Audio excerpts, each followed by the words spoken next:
आज मेरी शादी की पहली रात थी और मेरा दिल ही नहीं कर रहा था कि मैं दुल्हन के पास जाऊं, जो न जाने कितने देर से शादी के बाद सज धज कर मेरे कमरे में बैठी मेरा इंतज़ार कर रही थी। मेरी उम्र 26 साल थी और इस उम्र में हर लड़के की इच्छा होती है कि उसकी शादी हो जाए, और आज मेरी शादी हो चुकी थी। मेरे घर में शादी का बस एक छोटा सा फंक्शन रखा गया था। कुमकुम की लाइट से घर को सजाया गया था ताकि यह महसूस हो सके कि इस घर में कोई खुशी का माहौल चल रहा है। यह मेरा घर नहीं था, बल्कि मेरी मुंह बोली मौसी का था। उनके पति का काफ़ी सालों पहले देहांत हो चुका था और मेरी माँ से अकेली थी और मैं भी अकेला था। इसलिए मौसी ने मुझे कहा, तुम मेरा बेटा बनकर रहो। मेरा कोई बेटा नहीं है। मौसी मेरी माँ की सहेली थी और सगी बहनों की तरह दोनों में प्यार था। एक ही मोहल्ले में रहती थी, साथ खेलकर और पढ़कर पड़ी हुई थी, और यह साथ उनका मरते दम तक नहीं छूटा था। मेरी माँ के जाने के बाद भी मेरी माँ की यह सहेली मुझे बहुत प्यार करती थी और मुझे भी वह मेरी सगी माँ से ही लगती थी। उन्होंने कहा, तुम मेरा बेटा बनकर मेरे पास रहो। मेरा कोई बेटा नहीं है।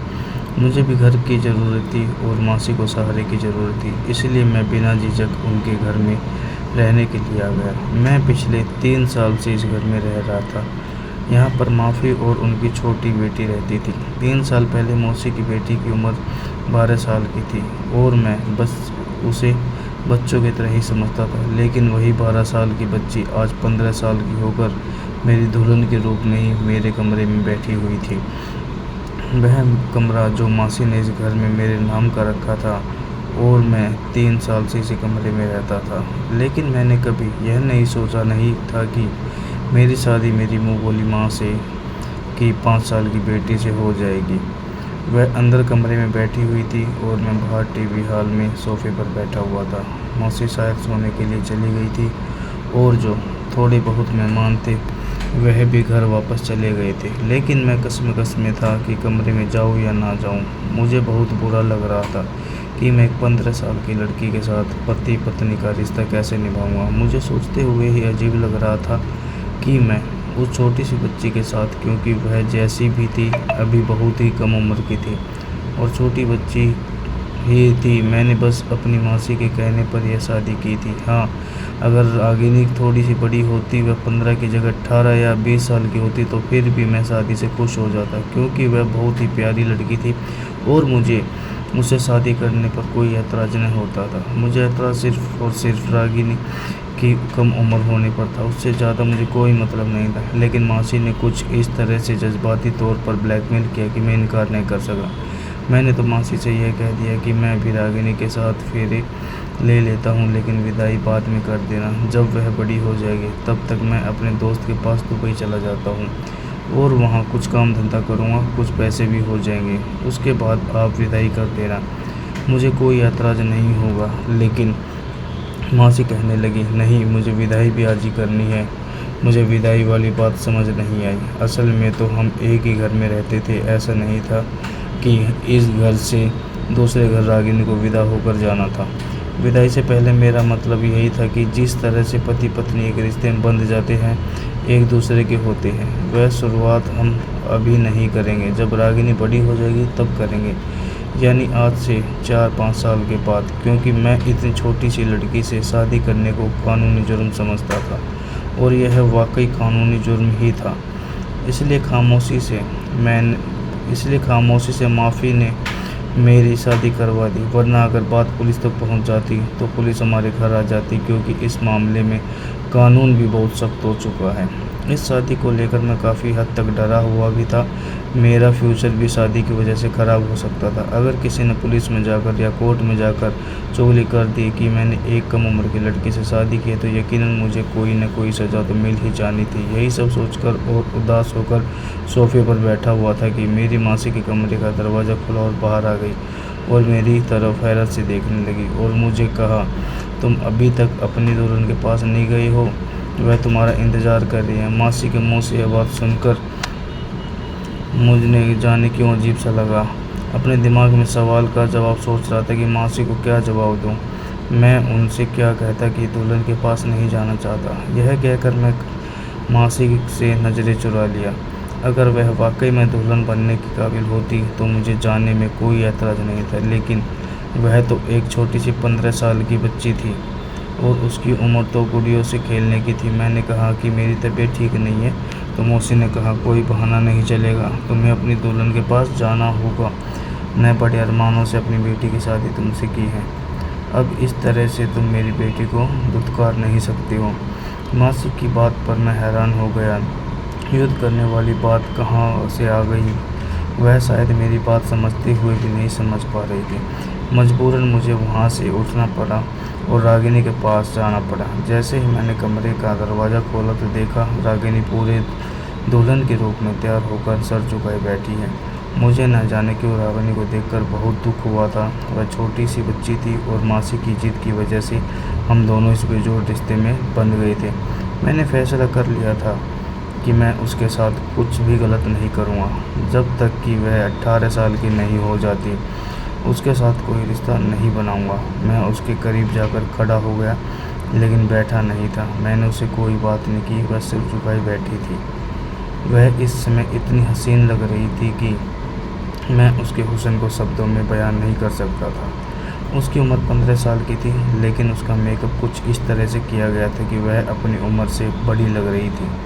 लेकिन मेकअप से क्या होता है, वह तो इतनी बड़ी नहीं थी ना, वह छोटी ही थी और मैं कैसे उसके साथ कोई रिश्ता बना सकता था।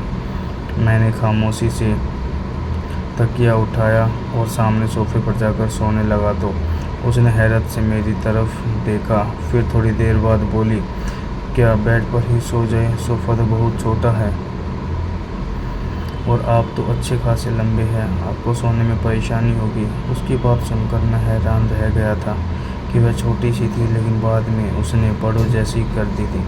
मुझे लगा कि वह मेरे करीब आने से घबरा जाएगी, इसलिए मैं सोफे पर सोने का फैसला कर लिया था। लेकिन जब वह खुद कह रही थी कि उसे किसी तरह का कोई डर नहीं है, तो फिर मुझे भी आराम की ज़रूरत थी। मैंने तकिया वापस अपनी जगह पर रखा और आंखें बंद करके लेट गया। मेरी आंखें बंद थी, लेकिन मेरा दिमाग जगा हुआ था।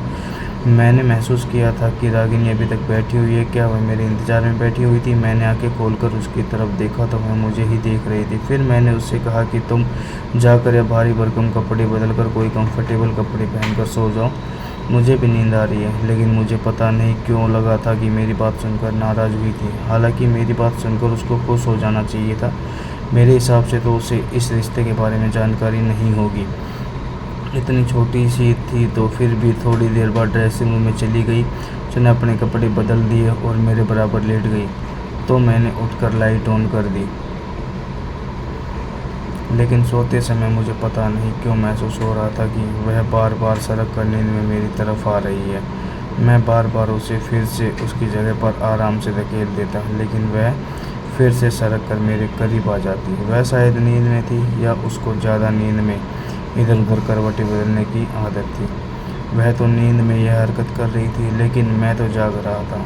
सिर्फ मैं ही नहीं जाग रहा था, उसकी यह हरकत मेरे जज्बातों को भी जगा रही थी। एक बार तो वह मेरे इतने करीब हो गई कि मेरे दिल की धड़कनों में शोर मच गया था। मेरी सांसें तेज हो गई थी। मेरे सामने एक लड़की थी, वह भी मेरी पत्नी थी और मैं उस पर पूरा हक रखता था कि इतनी छोटी सी बच्ची के साथ में इस तरह का रिश्ता बना हूँ, और यह कानूनी जुर्म भी था। कल को अगर पुलिस को इस शादी की खबर हो जाती तो रागिनी के मेडिकल चेकअप के बाद मुझे कोई न कोई सज़ा ज़रूर होनी थी, क्योंकि साबित हो जाता कि बेशक मैंने सिर्फ उसे शादी ही नहीं बल्कि उसके साथ पति पत्नी वाला रिश्ता भी कायम किया है। और मैं यही सोच रहा था, इसलिए मैंने बेहतर यही समझा कि मैं उससे दूर ही रहूं। इसलिए मैंने रागिनी को खुद से अलग किया और दूसरी तरफ करवट बदल लिया। सारी रात में बेचैनी रहा। सुबह जब मेरी आँख खुली तो बहुत देर से खुली थी।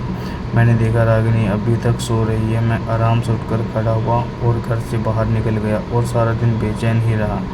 मैं नौकरी की तलाश में था कि मुझे जल्दी ही कोई नौकरी मिल जाए, लेकिन मुझे बहुत बेचैनी हो रही थी रागिनी को लेकर। न कैसे उसके साथ इतने साल एक ही कमरे में गुजार सकता हूँ। मैंने सोचा कि मैं रागिनी की माँ से बोलूँगा कि हमारा कमरा अलग अलग कर दें जब तक कि वह 18 साल की नहीं होती। रागिनी एक ऊंचे लंबे कद की लड़की थी और बेहद खूबसूरत थी। वह 15 साल की थी, लड़की ही नहीं लगती थी, 17 साल की लगती थी। खूबसूरत इतनी थी कि किसी गुड़िया की तरह ही लगती थी। लेकिन मैं तो उसे हमेशा बच्चों की तरह ही समझता था। मैं ज़्यादा रागिनी से बातचीत नहीं किया करता था। 3 साल से इस घर में ऐसे रह रहा था जैसे मैं इस घर में मौजूद ही न हूँ। मैं सारा दिन लगभग घर से बाहर ही रहता था और सिर्फ खाने और सोने के लिए ही घर आता था, या फिर माँ से कोई काम देती तो तब उनके लिए सौदा वगैरह लाने के लिए घर आ जाता था। बिजली का बिल जमा करना होता या गैस भरवानी होती तो ऐसे ही छोटे मोटे कामों के लिए माँ से मुझे बुलाया करती थी और मैं उस समय घर आ जाया करता था। मैं बिना मतलब घर पर बैठने वाले लड़कों में से नहीं था। नौकरी की तलाश में मैंने घर से बाहर निकलता था। मुझे नौकरी तो नहीं मिलती थी लेकिन कुछ न कुछ काम ज़रूर करता था ताकि कुछ पैसे हाथ आ सके। मौसी के घर मेरी ज़िंदगी बहुत ही आराम से गुजर रही थी। एक दिन मासी ने मुझसे एक ऐसी जिद की थी कि मैं ख्याल भी नहीं कर सकता था। मासी की तबीयत थोड़ी ख़राब थी। कहा कि मेरी ज़िंदगी का कोई भरोसा नहीं है, मैं चाहती हूँ कि तुम मेरी बेटी से शादी कर लो। मासी की इस बात पर मैं हैरत में डूब गया था क्योंकि उनकी बेटी रागिनी सिर्फ 15 साल की थी और मैं कैसे छोटी बच्ची से शादी कर सकता था। मेरी उम्र इस समय 26 साल थी और वह मुझसे पूरे 11 साल छोटी थी। लेकिन मासी ने तो जैसे उसको बहुत बड़ी समस्या बना लिया और रोना शुरू कर दिया। काफ़ी दिन तक मुझे जज्बाती तौर पर ब्लैकमेल करती रही। मना करते हुए भी मुझे बहुत बुरा महसूस हो रहा था क्योंकि मेरे 3 साल से मासी घर में पल रहा था, खा पी रहा था और मुझे रहने के लिए छत मिली हुई थी। यहाँ किसी भी तरह की कोई तकलीफ़ नहीं थी। मासी के अलावा मेरे पास मेरे मामा का घर था और वहाँ मुझे दिन रात बेइज्जत किया जाता था। हर समय मेरी इंसल्ट की जाती थी। मुझे निकम्मा नकारा कहकर हर समय मेरा दिल जलाया जाता था। उसके उलट मैं यहाँ सुकून से रह रहा था। मैं इसी कोशिश में लगा हुआ था कि कुछ न कुछ कारोबार शुरू कर लो और जब तक मेरे पास कारोबार शुरू करने के लिए अच्छा खासा पैसा नहीं आ जाता तो तब तक मैं मौसी के घर पर ही रहूँगा। और जो पैसे मैं थोड़े बहुत ऑनलाइन कामों से कमा रहा था और कोचिंग से कमा रहा था उनको मैं अपने पास सुरक्षित रखना चाहता था ताकि ज़्यादा पैसे जमा हो सके तो मैं अपना कोई कारोबार शुरू कर सकूं और उसके बाद अपना कोई छोटा मोटा घर ले लूं, नहीं तो किराए का घर ही ले लूं, लेकिन अपने रहने का इंतज़ार कर लूं। लेकिन मैं इतनी जल्दी खर्चा नहीं कर सकता था। मैं तो खाने पीने की चीज़ों में भी खर्चा नहीं करता था। खाना पीना भी मेरी मासी के ऊपर था। अपने खाने पीने का खर्चा तो मैं कमा ही लेता था लेकिन मैं उसको भी संभाल कर रखता जा रहा था। ये मेरी मसीहा थी जिसने मुझे सहारा दिया, मुझे कभी निकम्मा होने का ताना नहीं दिया और मुझे बगैर दिल दुखाए अपने पास रखा। मामा के घर में मुझे खाना तो मिलता था लेकिन यह खाना खाने के लिए मुझे 100 बातें सुननी पड़ती थी। लेकिन अब मासी ने मेरे सामने ऐसी बात रखी थी जिसे मैं न स्वीकार कर रहा था न इनकार कर पा रहा था। मासी की मुझ पर इतने आसान थे कि उन्हें इनकार ही नहीं कर सकता था, लेकिन यह मामला इतना नाजुक था कि हम भी नहीं कर पाए था। अगर मैं इनकार कर देता तो यकीनन मासी का दिल टूट जाता। वैसे ही वह अभी इतनी बड़ी बीमारी से लड़ रही थी। उनके हाथ में प्रॉब्लम हो गई थी। डॉक्टर ने उन्हें कोई भी सदमा लेने से मना किया था और मैं उन्हें कोई सदमा नहीं देना चाहता था। अगर मेरी वजह से मासी को कुछ हो जाता तो मैं ज़िंदगी भर खुद को माफ़ नहीं कर पाता।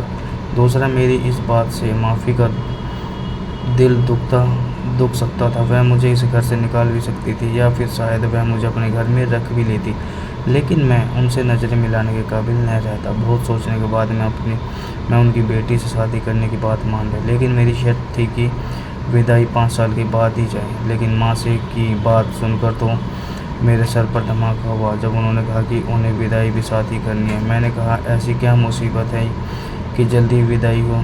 मैं कहीं भागा नहीं जा रहा और भगवान की कृपा से आप अब बिल्कुल ठीक हैं, आपको कुछ नहीं होगा। तो मासी ने कहा, कुछ भरोसा नहीं है कि कल को तुम्हें कोई और लड़की पसंद आ जाए और तुम मेरी बेटी को छोड़ दो और दूसरी लड़की के पीछे लग जाओ, क्योंकि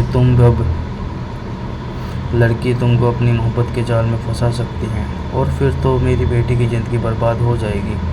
तुम सोचोगे कि एक शादी ही तो है, तुम्हारे बीच कोई पति पत्नी वाला रिश्ता नहीं है और न बच्चों की डोर है जो तुम्हें बंद कर रखेगी। इस रिश्ते को ख़त्म करना तुम्हारे लिए आसान है, इसलिए मैं चाहता हूँ कि तुम्हारी विदाई भी हो जाए और तुम दोनों पति पत्नी की तरह रहने लग जाओ। मासी ने तो हर तरफ से मेरा रास्ता बंद कर दिया।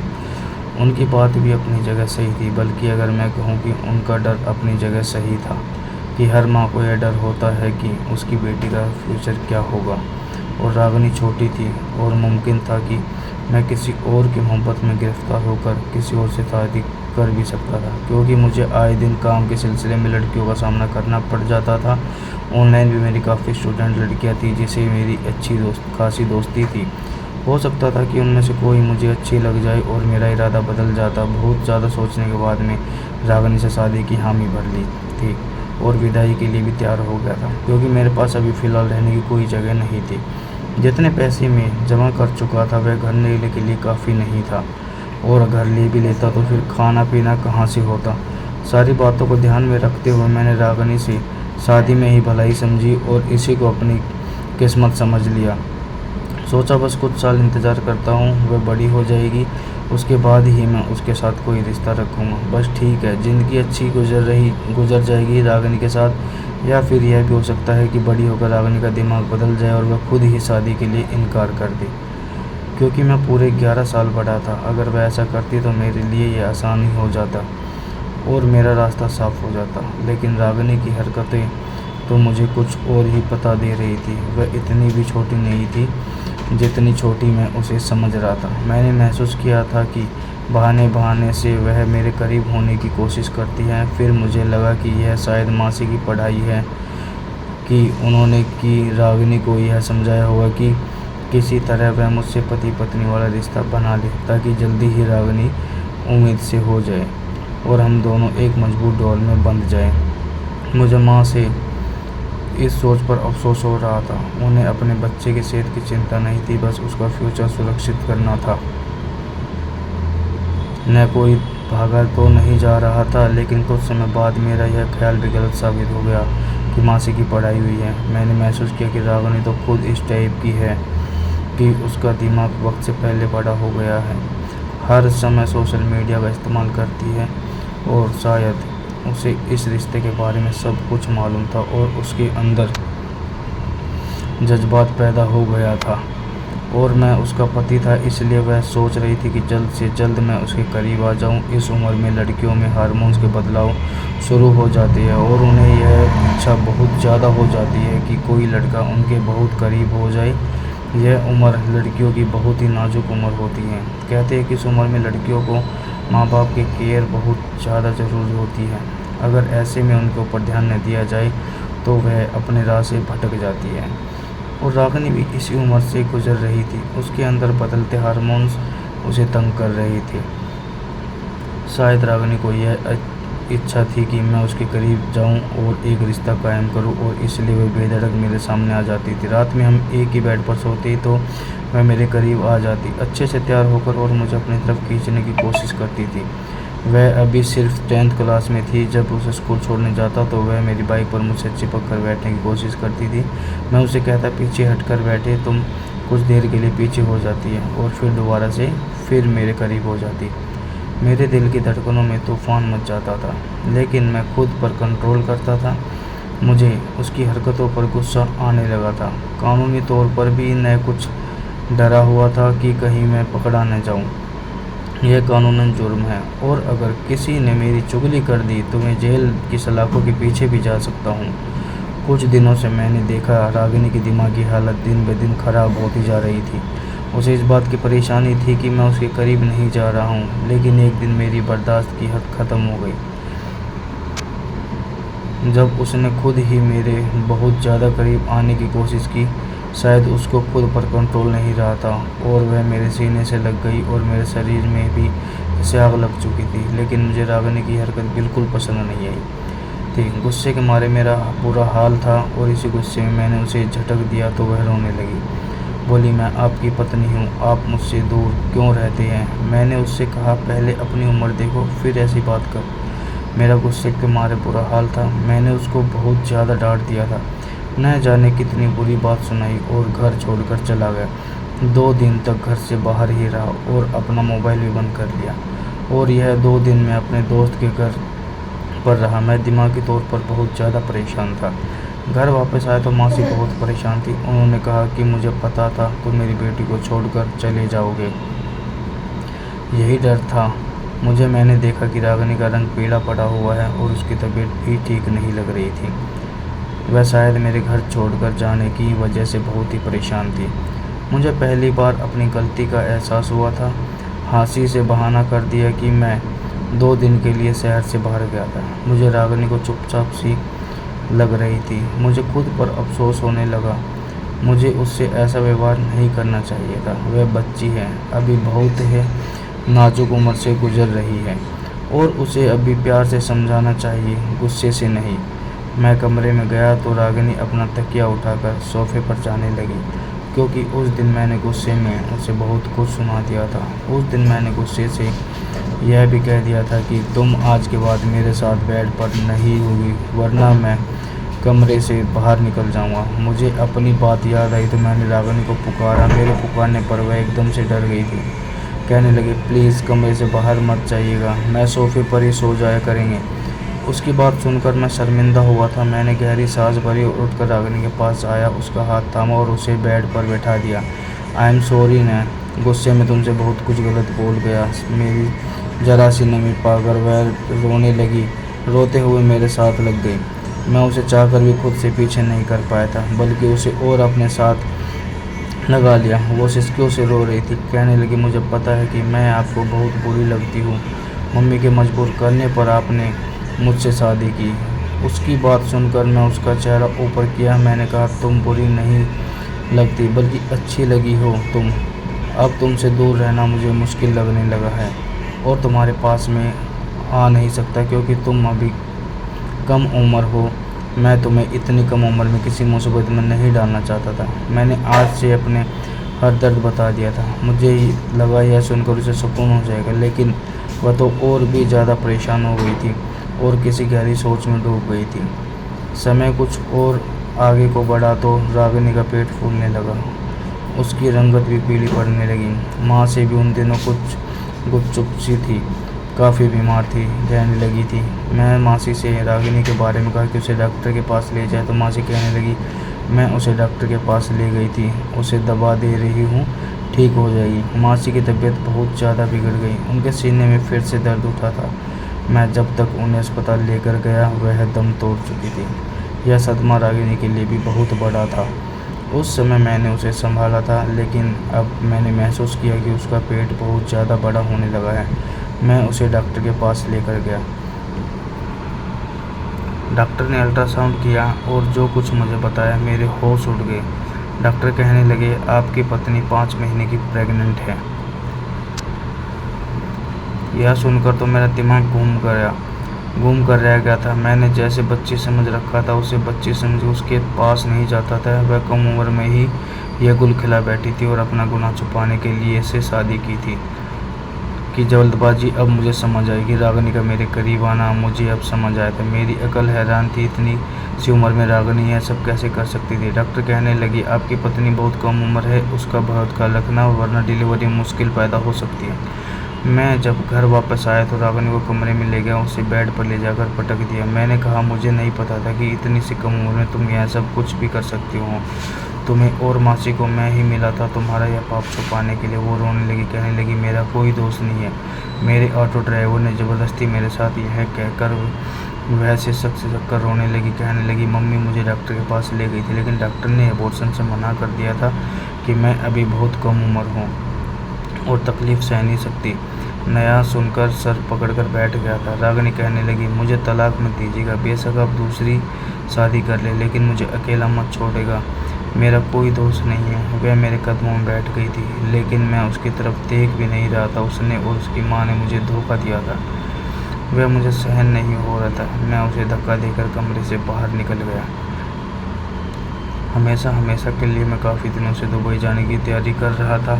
मैं सोच रहा था कि मैं रागिनी को उसकी माँ के पास छोड़कर दुबई चला जाऊँगा। 4-5 साल बाद आऊँगा। तब तक रागिनी लगभग 19-20 साल की हो जाएगी और फिर मैं उसके साथ अपनी शादी ज़िंदगी की शुरुआत करूँगा। लेकिन आज जो सच मेरे सामने खुल कर आया था, मेरी हस्ती को हिलाकर रख दिया था। दुबई जाने के मेरे सारे पेपर तैयार थे। मैं अगले दिन ही रागिनी को बिना बताए दुबई चला आया। उस समय मेरे दिमाग में बिल्कुल नहीं आया था कि वह एक अकेली कम उम्र की लड़की है जो कि माँ बनने वाली थी, और अभी तो उसके पास उसकी माँ भी नहीं थी, वह अकेली थी। उसका क्या होता मैंने बिल्कुल भी नहीं सोचा था। उस समय मैं बहुत गुस्से में था और गुस्से में यह फैसला मैंने कर लिया था।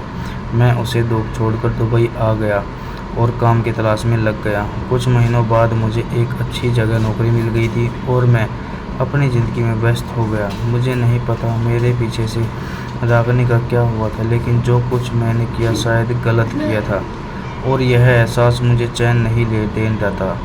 मैं रात को उठकर बैठ जाता था, रागिनी का ख्याल मुझे परेशान करता था, और यूं ही वक्त गुजरता रहा और 2 साल बीत गए। और 2 साल के बाद हिंदुस्तान वापस आया था, क्योंकि मेरा 2 साल का कॉन्ट्रैक्ट था वह ख़त्म हो गया था और मुझे 2 महीने की छुट्टियां मिली थी। सच कहूँ तो मैं तो सिर्फ रागिनी की खातिर हिंदुस्तान आया था, वरना हिंदुस्तान में मेरा था ही कौन। मेरा दिल इन दिनों 2 सालों में बहुत बेचैन रहा था, और मेरा जो 2 साल का एग्रीमेंट था उसके ख़त्म होते ही मैं सीधा हिंदुस्तान आया था। मैं एक बार अपनी आंखों से देख लेना चाहता था कि रागिनी ठीक है या नहीं, उसके बाद मैं निश्चित हो जाता। लेकिन घर आकर जो मैंने देखा, मेरी आंखें फटी की फटी रह गई थी। क्या वह वाकई रागिनी थी? एकदम हड्डियों का ढांचा। वह सामने सोफे पर पड़ी हुई थी, चेहरा ऐसे जैसे किसी ने पीला रंग लगा दिया, हाथ पैर कर लकड़ी के समान हो गए थे। मैं तड़प कर उसके पास पहुंचा था। उसने आंखें खोलकर मुश्किल से मुझे देखा था। मुझे देखकर शायद उसे विश्वास नहीं आया था। उसने मुझे छूकर महसूस किया। मैंने कहा, रागिनी, हाँ मैं ही हूँ। और फिर उसकी आंखों से आंसू बह चले थे। वो रोने लगी और बोली, तुम्हारे जाने के बाद मैं बहुत तकलीफ़ सही। पता नहीं भगवान अब मुझे ज़िंदा रखा है, वरना शायद मैं मर तो उसी दिन जाती जब मैंने एक मरे हुए बच्चे को जन्म दिया था। वह तकलीफ़ याद करती हूँ तो अब भी सहम जाती हूँ। उस समय मुझे तसल्ली देने वाला कोई भी अपना नहीं था। वह अपनी आप बीती सुनाई थी और मैं बस उसे सुन रहा था। मेरा दिल उसकी हालत पर खून के आंसू रो रहा था। उसकी हालत का जिम्मेदार सिर्फ और सिर्फ मैं था। वह कहने लगी, तुम्हारे जाने के बाद मेरा कोई नहीं था। पापा की जो पेंशन आती थी उसे मैं अपना खर्चा चला रही थी, लेकिन ज़िंदगी जीने की कोई उमंग ही नहीं बची थी। बस मर जाने की दुआएं मांगी करती थी। मैं तुम्हें इस बात का कसूरवार नहीं ठहराती, क्योंकि तुम्हारे साथ भी धोखा ही हुआ था, लेकिन शायद गलती इसमें मेरी भी नहीं थी। जो कुछ हुआ मेरे साथ हुआ वह ज़बरदस्ती किया गया था। मैं उसे बाहों में उठाकर अस्पताल लेकर भागा था। उसके सारे चेकअप होने के बाद पता चला कि उसे टीबी हो गया था। मैं उसे अपने साथ दुबई ले आया और वहीं उसका इलाज करवाने लगा। पूरा 1 साल लगा उसे बिल्कुल ठीक होने में। मैंने उसे हाथ जोड़कर माफ़ी मांग ली थी। मैंने कहा था, मुझे माफ़ कर दो, जो कुछ किया मैंने गुस्से में कदम उठाया था, मुझे ऐसा नहीं करना चाहिए था। रागिनी का दिल वाकई बहुत बड़ा था। उसने मुझे माफ़ कर दिया था, और उस दिन मैंने रागिनी को सच्चे दिल से अपनी बाहों में भरा था। उसे अपनी पत्नी के रूप में स्वीकार किया था। हमने अपनी ज़िंदगी की नई शुरुआत की थी। दोस्तों, कहानी कैसी लगी कमेंट करके ज़रूर बताइएगा। वीडियो को लाइक करें और चैनल को सब्सक्राइब ज़रूर करिएगा।